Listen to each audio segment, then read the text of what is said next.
Meus irmãos, a paz, que Deus do céu nos abençoe nessa noite e nos conceda o perdão por nossos pecados. Diga assim comigo, por favor. Senhor meu Deus, me ponho diante de Ti, porque me enxergo como eu sou.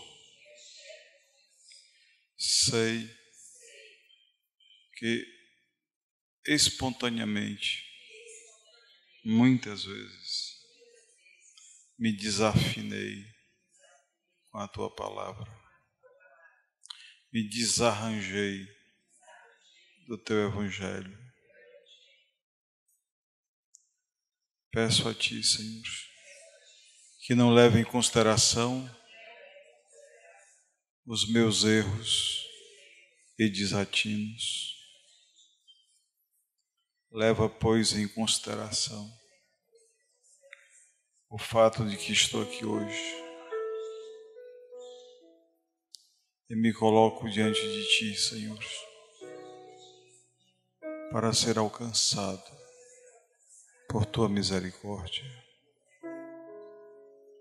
Sem o Teu Espírito, não há alento na minha alma, não há paz, não há motivação, não há entusiasmo.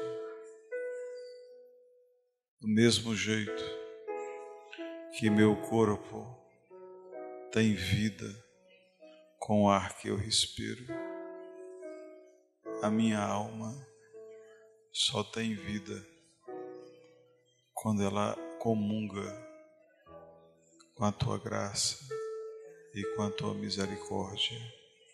Alimenta-me, Senhor, para que, fortalecido, eu possa resistir às armadilhas que são postas todos os dias diante da minha vida. Manda, Senhor, o Teu Espírito Santo, Consolador, que Ele me nutra com Seu amor e com a Sua paz. Devolve-me, Senhor, ao Teu santo lugar, pois só com as asas do Espírito Santo alguém pode lá chegar. Não é por sabedoria humana, não é por habilidades humanas, por inteligências humanas. Somente o Teu Espírito é capaz de conduzir a nossa alma na Tua presença. Pois na Tua presença, Senhor, é que eu me fortaleço. Encontro paz. Derrama, pois, ó Deus, o Teu Espírito sobre este lugar, sobre a minha vida, sobre a minha casa, sobre a minha igreja.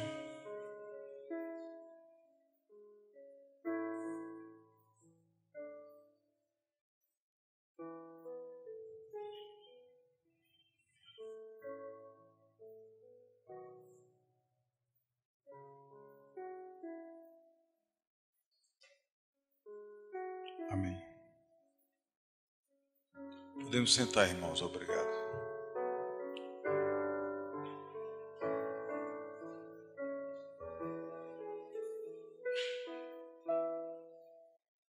Ao longo do nosso encontro, nós fixamos o olhar em uma única leitura.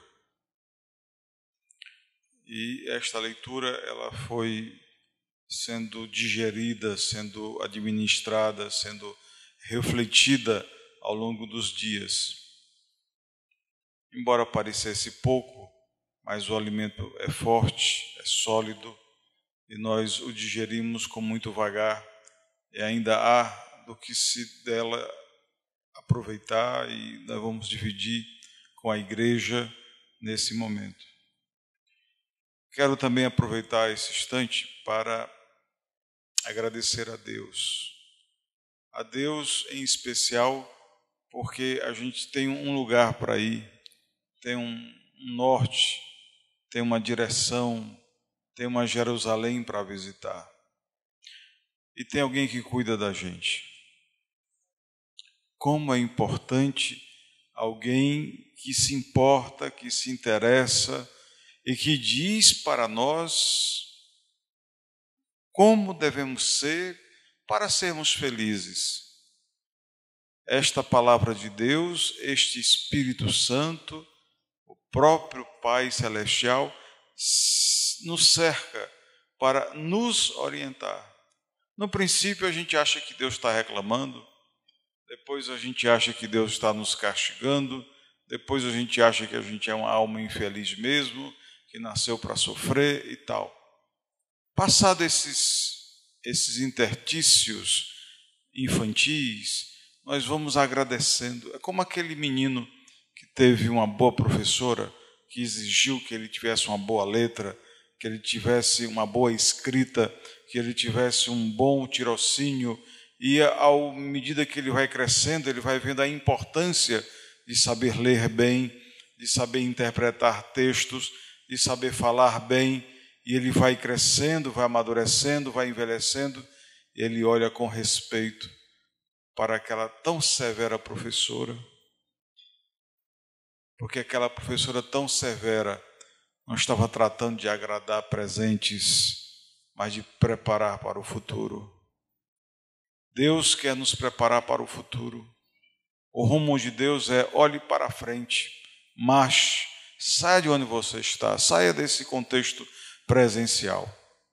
Às vezes eu estava ali observando e eu estava lembrando de uma brincadeira de menino. Naquele tempo as bexigas, as bolas de encher eram de um plástico muito duro e nós então nos esforçávamos muito para encher uma bola até o seu extremo. Então a gente enchia, a bola ficava rígida, ficava leve e ficava gostosa de brincar. Então soltávamos o gargalo da bexiga e a bola secava. E aquilo me remeteu ao cristianismo, e me remeteu à igreja, e me remeteu a mim mesmo. Não é? A gente demora tanto para se encher de Deus, um esforço tão grande para ficar leve, para ficar cheio da graça, mas basta uma hora, basta um minuto fora desta relação, dessa obediência. Então todo aquele ar armazenado, toda aquela graça armazenada se esvai. Numa incontinência tão grande que nós não temos o menor controle. E viramos, por assim dizer, uma bola murcha. Nós não podemos, meus irmãos, em nome de Jeová, começar esse ano como uma bola murcha. Nós temos que estar com uma bola cheia, uma bola positiva, uma bola elevada pela graça de Deus. E eu tenho muito certo, e cada encontro, cada final de semana, eu observo que se nós levarmos a sério a Deus, Deus levará a sério a sua vida. Na hora que você leva a sério a palavra de Deus, Deus levará a sério a sua palavra. E onde estará a sua palavra? Nas suas orações, nos seus pedidos, nos seus pleitos, nas suas intenções. Então você levou tão a sério a palavra de Deus, que Deus leva a sério o que você quer. E realiza o que você quer. E eu agradeço muito a Deus de ter este orbital, de ter esse porto, de ter esse ancoradouro, onde nós podemos ver o farol que ilumina a nossa trajetória. Um farol seguro, um farol que não muda por conta dos ventos, das ventanias, dos maremotos, dos chuviscos, das chuvadas, mas se mantém firme, apontando para o lugar seguro. Então, louvo muito a Deus por essa construção em nossas vidas. A gente anda assim meio perdido, não é? Vai para um lugar, vai para outro, e se sente assim meio embasbacado e meio travado. E então a gente lembra que tem Deus, lembra que tem uma igreja, e como um navegante perdido em alto mar, e ele não enxerga mais o universo da terra, mas ele consegue ver a luz. E segue a luz, sabendo que por trás daquela luz há um porto seguro. Eu quero muito pedir a você que permita que Deus acenda a luz que há em você. Acenda esse rastro de divino que há em você.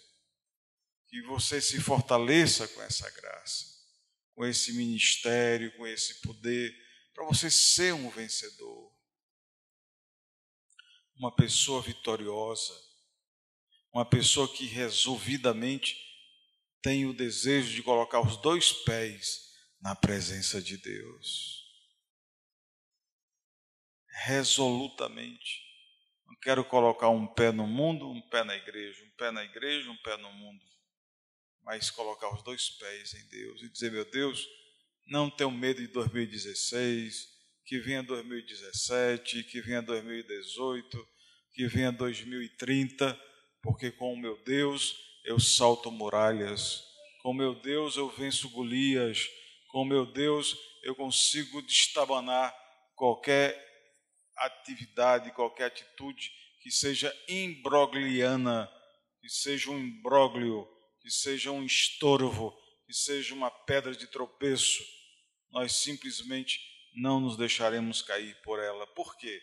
Porque o nosso guia de luz, a nossa luz vai à nossa frente. Ele é caminho, Ele é verdade e Ele é vida. Nós estamos confirmando, meus irmãos, para esse ano, o Evangelho, a palavra de Deus de raízes. Essa congregação nunca seguiu modinhas, jeitinhos. Nós sempre pautamos a nossa mensagem na palavra de Deus. Porque é segura, porque é inteligente, porque é eficaz, porque como uma navalha de 2 gumes, penetra a nossa alma, vai até a medula. Então nós temos a certeza que Deus pode nos tocar a partir dela. Razão pela qual eu quero pedir a você que acompanhe a leitura, que é do livro de Atos, capítulo 20.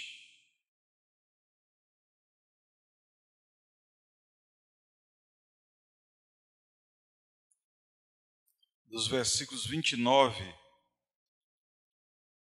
a 35. Essa leitura se dá quando Paulo, já no final da caminhada dele, está se despedindo da igreja em Mileto. Está dizendo o que é que vai sofrer, está dizendo qual é o caminho dele, está dizendo que ele não abriu mão de ensinar a boa palavra, que ele não abriu mão de ensinar o reino de Deus, que ele não escondeu para a igreja os desígnios, que ele não escondeu para a igreja os mandamentos, que ele não se negou a anunciar os mistérios divinos. Então, é dessa leitura que parte a nossa compreensão para essa noite. E ele está dizendo o seguinte: eu sei, versículo 29, que depois da minha partida, entre vós penetrarão lobos vorazes, que não pouparão o rebanho, e que dentre vós mesmos se levantarão homens falando coisas pervertidas, para arrastar os discípulos atrás deles. Portanto, vigiai, lembrando-vos do que por 3 anos, noite e dia, não cessei de admoestar com lágrimas a cada um.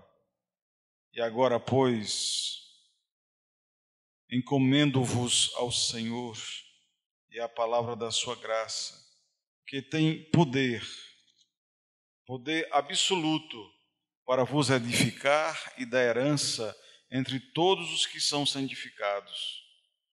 De ninguém cobicei prata, nem ouro, nem vestes. Vós mesmos sabeis que estas mãos serviram para o que me era necessário, a mim e aos que estavam comigo. Tenho-vos mostrado em tudo que, trabalhando assim, é mister socorrer os necessitados e recordar as palavras do próprio Senhor Jesus, quando diz: mais bem-aventurado é dar do que receber. Glória a vós, Senhor. Esses dias, nesses momentos, como no tempo de Mileto, no tempo de Corinto, no tempo de Éfeso, no tempo de Roma, as pessoas tinham muitas interpretações que lhes eram favoráveis a somar com o mundo.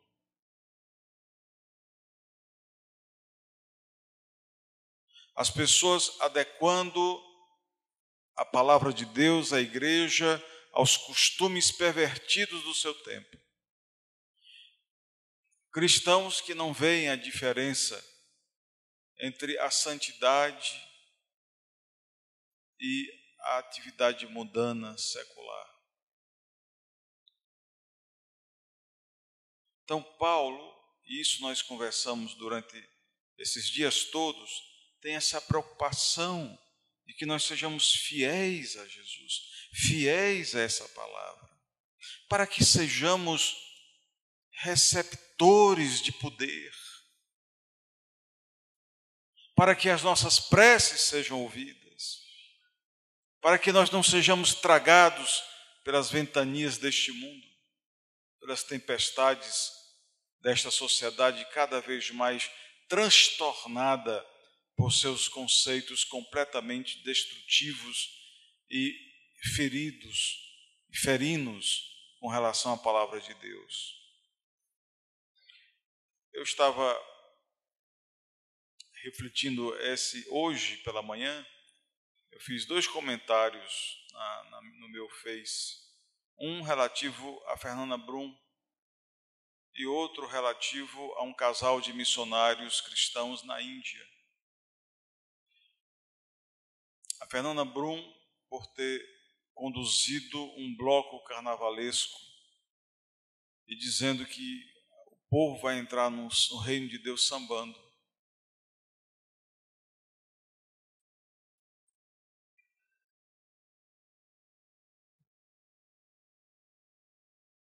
Qualquer um diria: o que é que tem isso demais? Ela nem nua estava.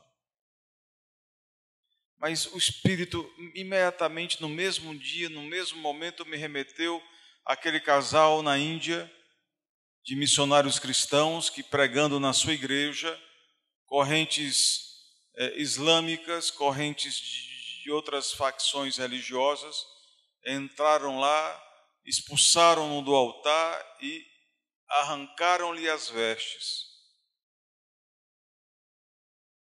e os expulsaram nus, sob ameaças de apedrejamento. Me recordo aqui de um missionário na China que se viu preso por longos meses porque pedia para que as igrejas cristãs não fossem derrubadas. Reputo um país como o nosso, onde até os próprios ímpios, até os próprios gestores, aqui no estado do Ceará, por exemplo, 19 prefeitos que não respondem por corrente cristã, suspenderam as atividades mominas. Não há esparadrapo nos hospitais. Não há segurança para o povo.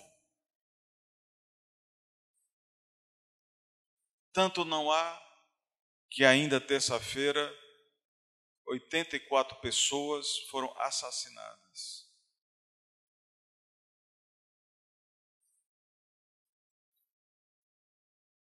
Uma sociedade consciente, não vou mais nem esperar que o irmão aqui do lado, que o cabo ali da frente, mas nós, os cristãos, as igrejas,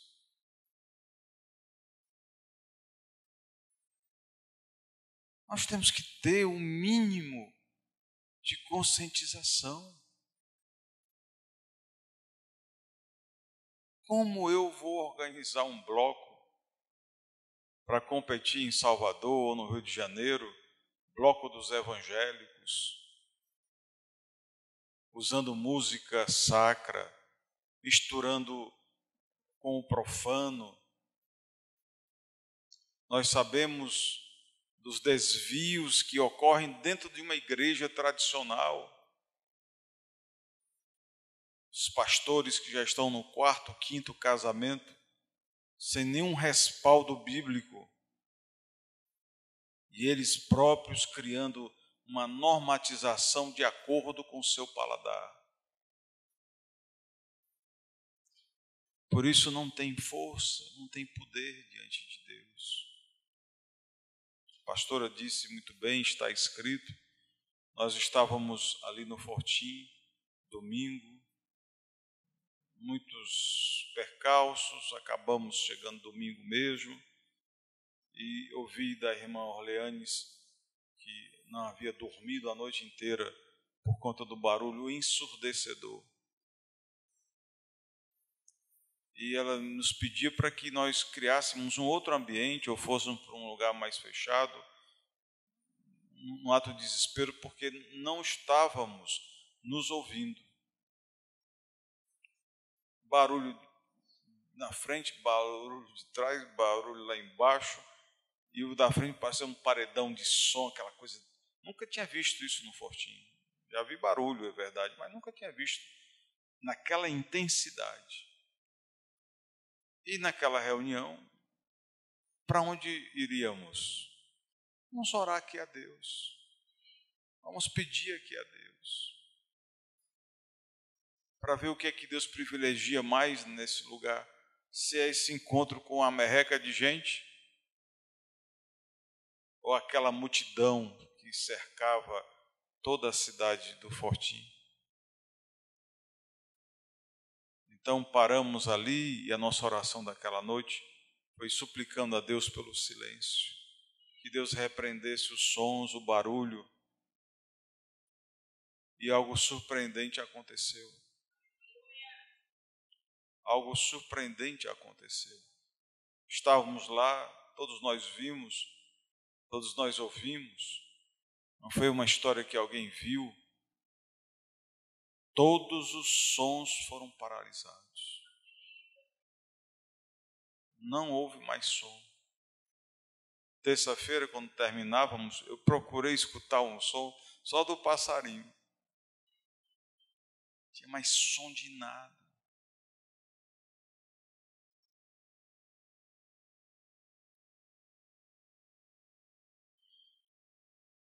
Precisamos de uma igreja que ore mais. Precisamos de uma igreja que peça mais a Deus.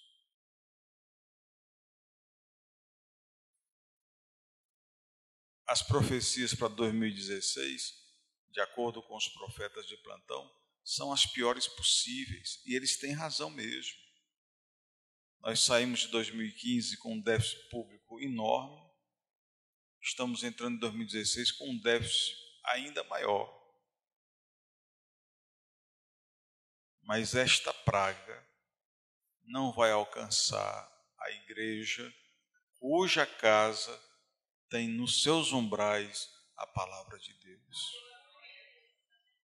Porque quando lá para o faraó foi anunciado que os primogênitos seriam sacrificados, todo e qualquer primogênito, à exceção daqueles que colocassem o sangue do cordeiro em seus umbrais. É preciso que você venha cá e tome posse da palavra de Deus.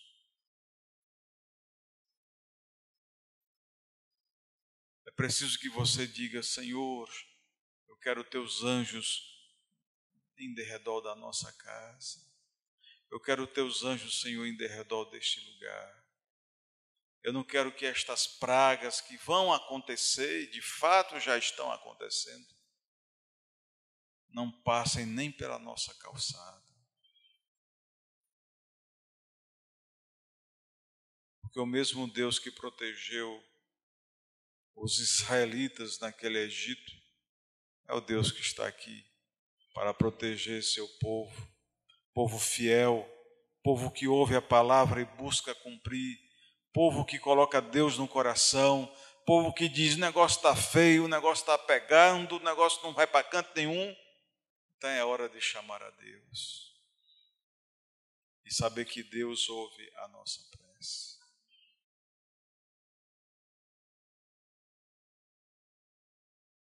Então, algo, irmão, irmã, impressionante. Não tem lógica, não tem raciocínio. Nós não saímos pedindo a um e a outro. Não houve nada disso. Como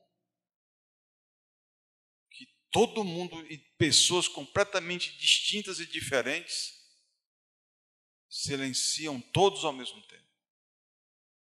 Barulhos mais distantes, coisas que bem distantes.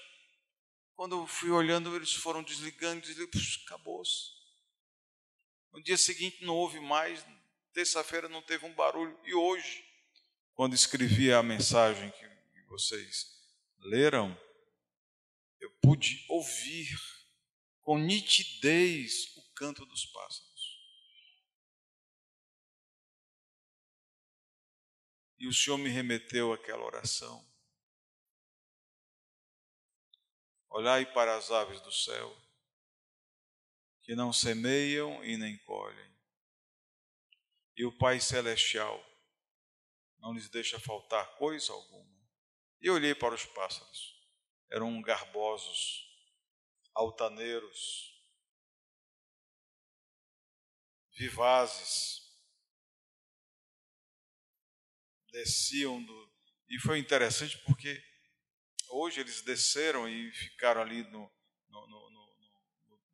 na área limpa, na eira da casa. E assim imponentes, andando para lá e para cá. E eu imediatamente me remeti a essa palavra e ao conceito. Por acaso, o Pai Celestial não cuidará de você? Será que Deus não vai cuidar de você?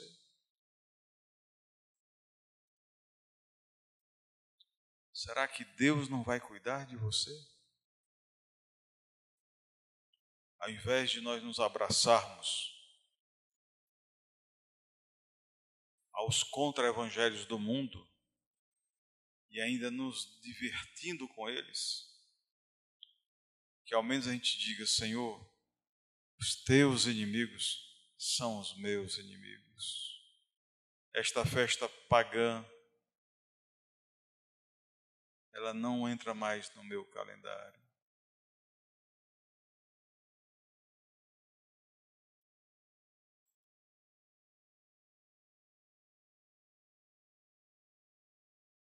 E Paulo está falando a mesma coisa aqui para nós. Ele diz: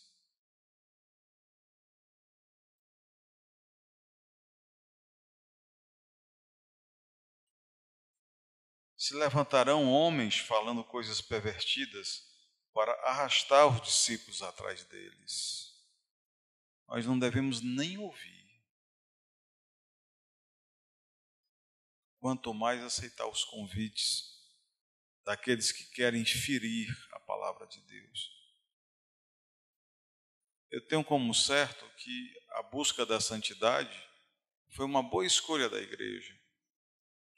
E é tão simples, não é? Porque a santidade, ela advém da gente se separar. E a gente pode fazer isso. Eu tenho muitas coisas que eu reúno ao longo da minha vida pastoral, livros, anotações e outros refugos, que de vez em quando eu me sento e vou separando aquilo que vai me ajudar na pregação, aquilo que vai me ajudar na minha santificação e aquilo que me atrapalha. Às vezes são livros inteiros, às vezes são revistas. Eu faço muito isso nos últimos anos. Tiro só aquele artigo que eu achei interessante e desovo todo o resto. Já folhei, já vi que não pode, eu não posso aplicar na minha vida. Então você pode fazer isso. Sabe o que vai acontecer? Quando você se separa para Deus, Deus separa o melhor para você.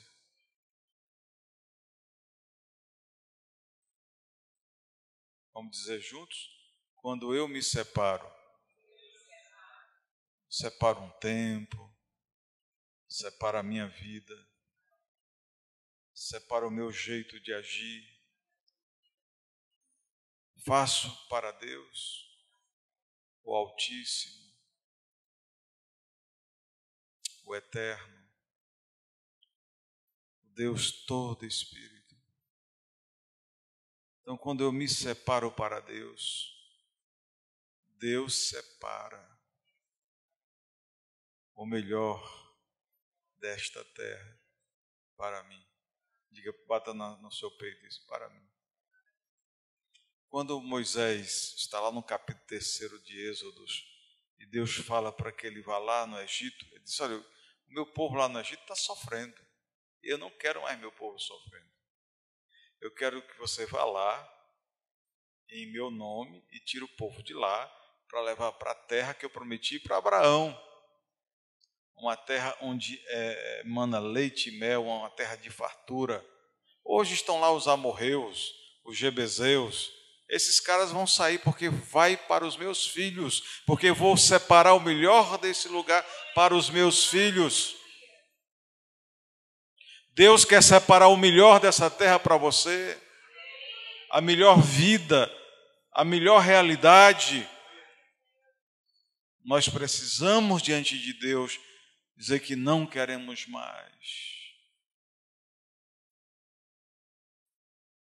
ter prazeres momentâneos, sob o pretexto pífio de curtir a vida. Nós estamos em oração aqui pela igreja, para salvar a igreja. Estamos em oração aqui para salvar a nossa cidade. Estamos em oração aqui para salvar esse país.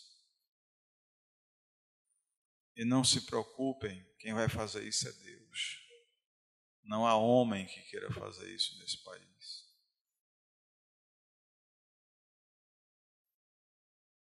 Não há pessoas suficientemente altruístas e santas que queiram fazer só por amor a Deus.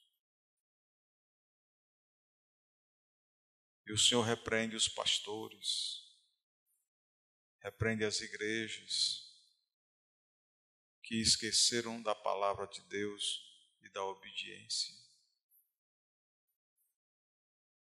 Estão confiando como Davi. Davi teve um momento que foi muito engraçado. Davi, depois que prosperou, ele virou a cabeça, como a gente sabe, né? Tanto que os salmos param, ao momento que ele não escreve mais os salmos. E o profeta vai em busca de Davi, agora Natã. E Natã diz assim, olha, você pecou diante de Deus. Aí Davi olhou, mas não tinha mais nada a ver com Urias, já tinha passado por aquilo, estava vivendo um momento bom. Aí ele disse, mas não foi que eu pequei? Não pequei, ele disse, pecou. Porque você mandou fazer um recenseamento no seu exército.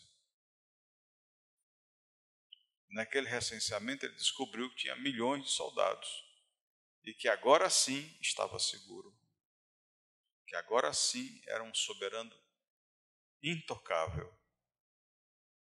Ele disse, você deixou de confiar em Deus. Passou a confiar na força. Quem conhece a Escritura sabe que Davi perdeu tudo. Salomão governa, depois de Salomão, Roboão,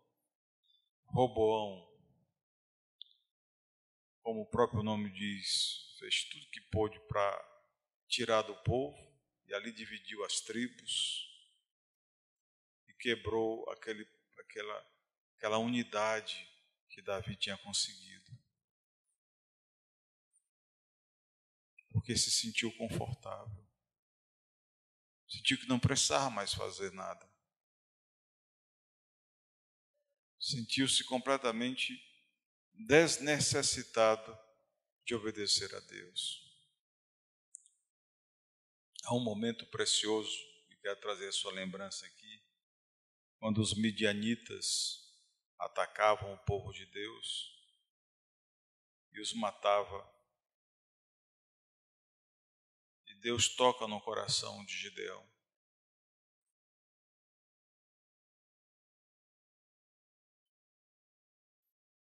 E Deus, com um pequeno exército feito, com seus 300, Gideão diz: mas Senhor, com esses 300 a gente tem a menor chance.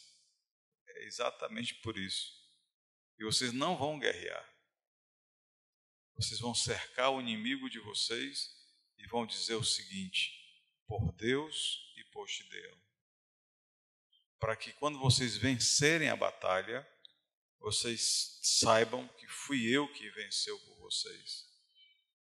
Se vocês colocassem um exército de 50 mil homens, vocês diriam: não, foi o nosso exército que fez vencer. E hoje é quase agradável a gente ser pouquinho, para que a gente saiba que se não fosse Deus por nós, nós não teríamos conseguido nada. Deus é o quarto que está no nosso meio. Deus é a multidão que não enxergamos. Deus é a concretude da oracionalidade das nossas preces. Deus, Ele chama à existência, através da nossa fé, o que não vemos.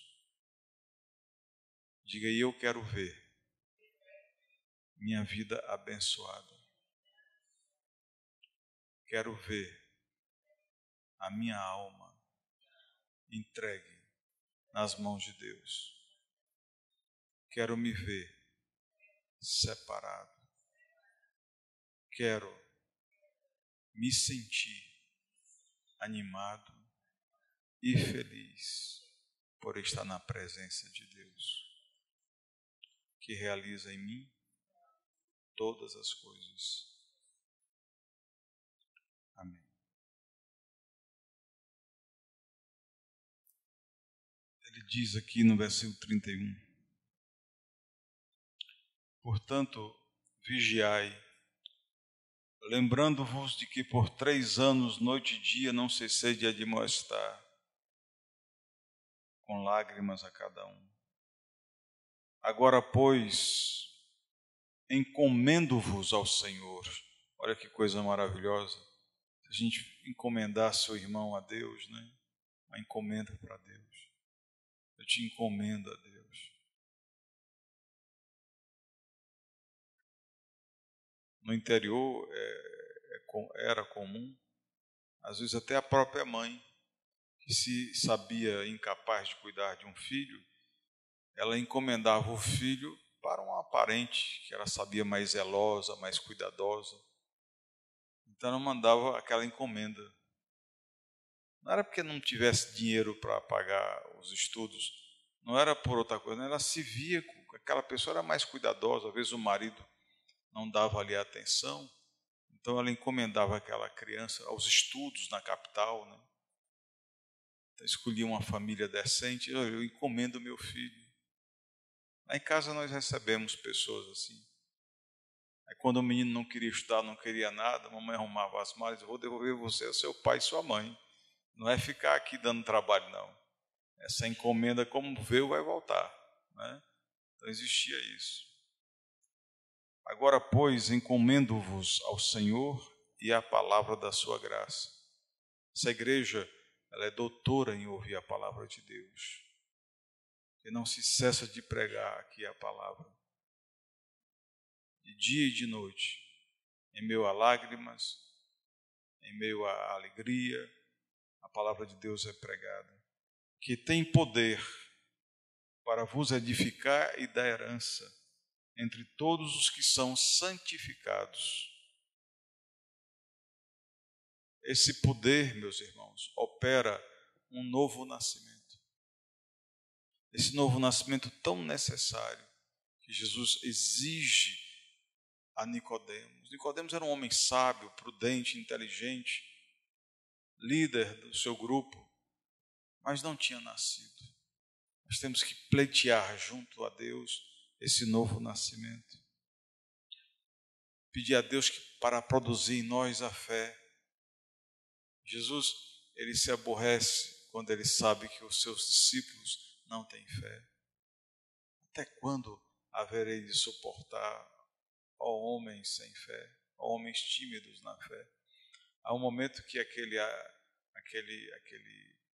possesso, o pai do possesso vai a Jesus e vai logo dizendo: olha, eu vim ao Senhor porque os teus discípulos foram lá e não deram conta. A situação foi piorar. Então Jesus amaldiçoou-os. Porque você pode arguir: eu não tenho fé. Tiago diz: se falta alguma coisa a você, peça a Deus. Peça com segurança, peça porque você quer, não é para aparecer. Que o seu pedido não seja como uma onda do mar, e enche e depois decresce, mas que seja um pedido firme a Deus, porque Ele dá a todos em abundância. Eu peço a Deus esse ano muita fé. Muita fé. Diga, porque sem fé é impossível agradar a Deus. Pastor, onde é que eu vou obter mesmo a fé? A fé vem pelo ouvir, e ouvir da palavra de Deus. Estude a palavra, leia com sono, cansado, durma, esforce-se. Está chato, leia mesmo assim. Está bom, leia mais ainda. Encare a leitura como um estudo importante para passar num concurso da eternidade.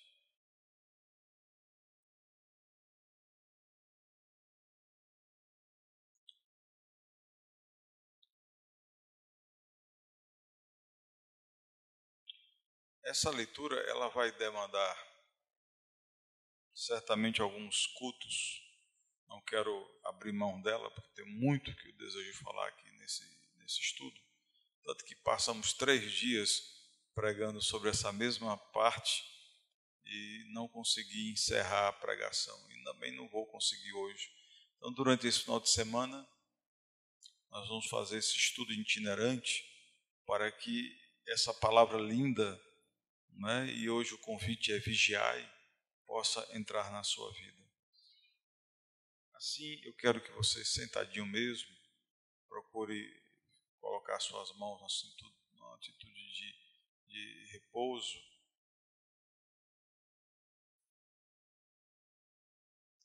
E a partir de agora, durante 1 minuto ou 2, procure não se mexer, não olhar para lugar nenhum e se concentrar na presença de Deus.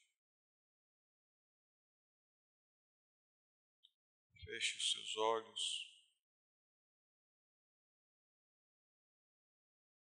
e enxergue a sua alma. Enxergue quem você é, o que você fez, o que você faz.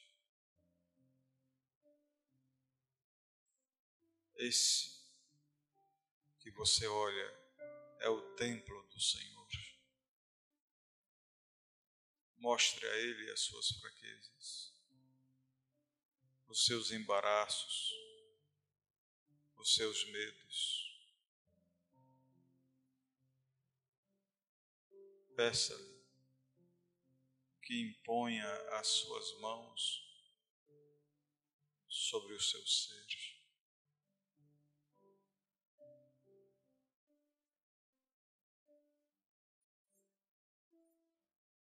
Quero que você sinta todas as suas células, todo o seu organismo, ouvindo a voz do Senhor, que consola, que conforta, que gera paz.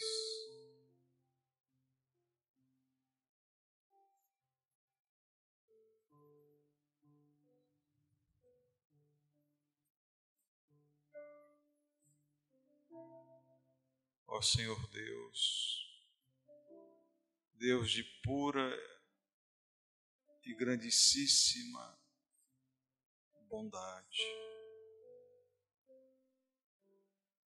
olhai para os teus e para as tuas.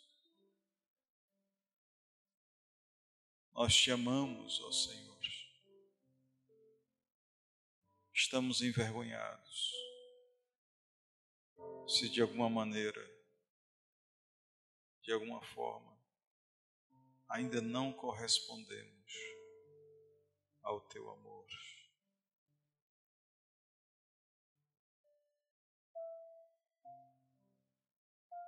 Ó Consolador, Espírito Santo anunciado por Jesus,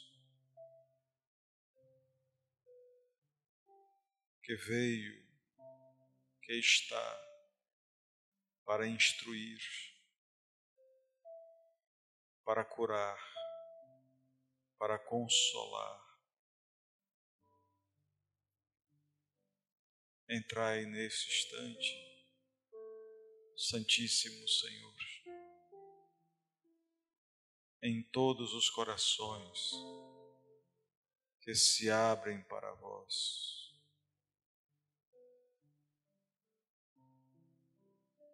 Enche esses corações, ó Deus, de luz, de paz,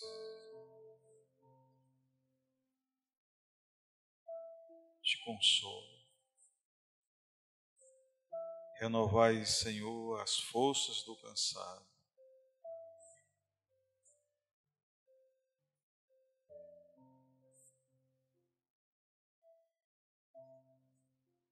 Mostra, Senhor, os verdadeiros caminhos,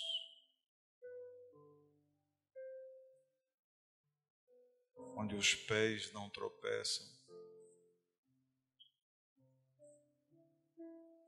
onde tudo que é visto é abençoado e consagrado a Ti.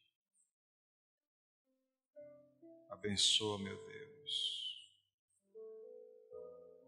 cada pessoa, cada família. Abençoai, Senhor, esta igreja. Abençoai, meu Deus, os planos, os projetos, os sonhos, que vossos filhos e filhas não sejam jamais envergonhadas.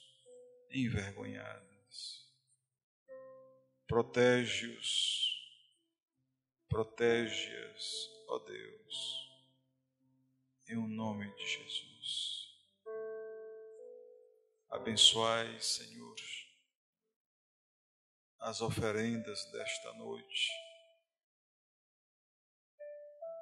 a primeira grande oferta, as nossas vidas, as nossas almas, as nossas intenções, as nossas preces, que subam a Ti, Senhor, como incenso agradável.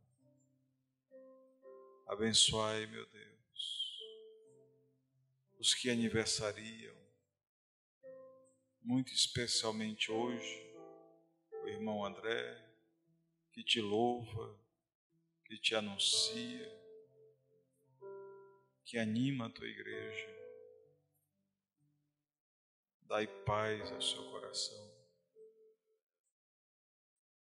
Dai a visão de águia, Senhor, para que possa conduzir seus negócios, sua família e esta Tua santa igreja. Abençoai, Senhor, as ofertas e muito especialmente os ofertantes. Mostra, meu Deus, aos corações de cada um que as oferendas desta noite te são agradáveis. Abençoai por fim, meu Deus, o final de Semana Santa, dando unção em dobro àqueles que corajosamente, aquelas que resolutamente querem viver este final de Semana Santa para Ti, Senhor. Em nome de Jesus. Que a paz de Deus, o seu amor, habitem no seu coração. Que haja paz nos seus dias. E que essa paz seja transmitida uns para com os outros, em nome de Cristo.